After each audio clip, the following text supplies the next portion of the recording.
But we all know that this government is managing the affairs on behalf of the ruling class. And who is the ruling class?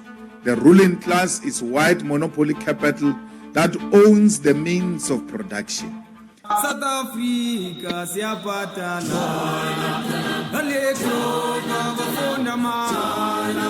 South Africa siyaphatana. We are the only country where we say the revolution took place, but the oppressor lost nothing. How can there be revolution and the oppressor loses nothing and the oppressed gains nothing? So there's never been a revolution in South Africa. There has been an arrangement that you shall come back, rule, but it's business as usual.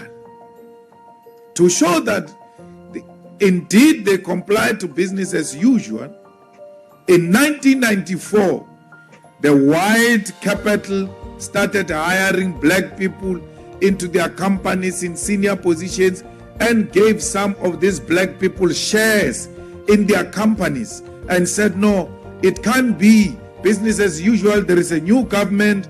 Obvious, we have to change without policies of the BEE. But these whites then realized, this government is not concerned about that.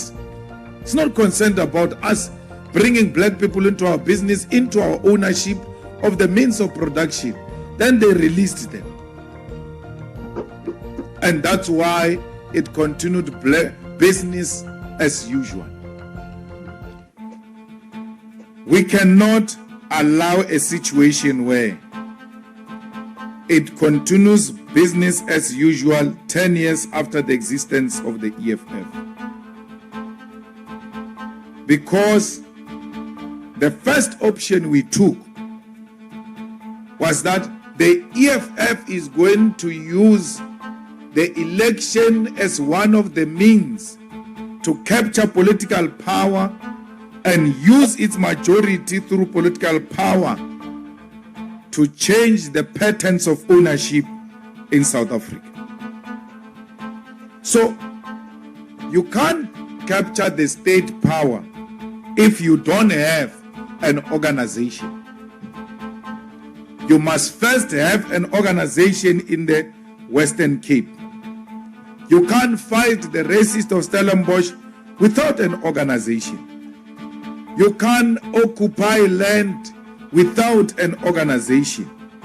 You cannot say the people of Guguletu and Khayelitsha and everywhere else are going to live a better life without an organization. Because there is a difference between mobilization and organization. Mobilization is activity-based. Organization is longevity. It's forever.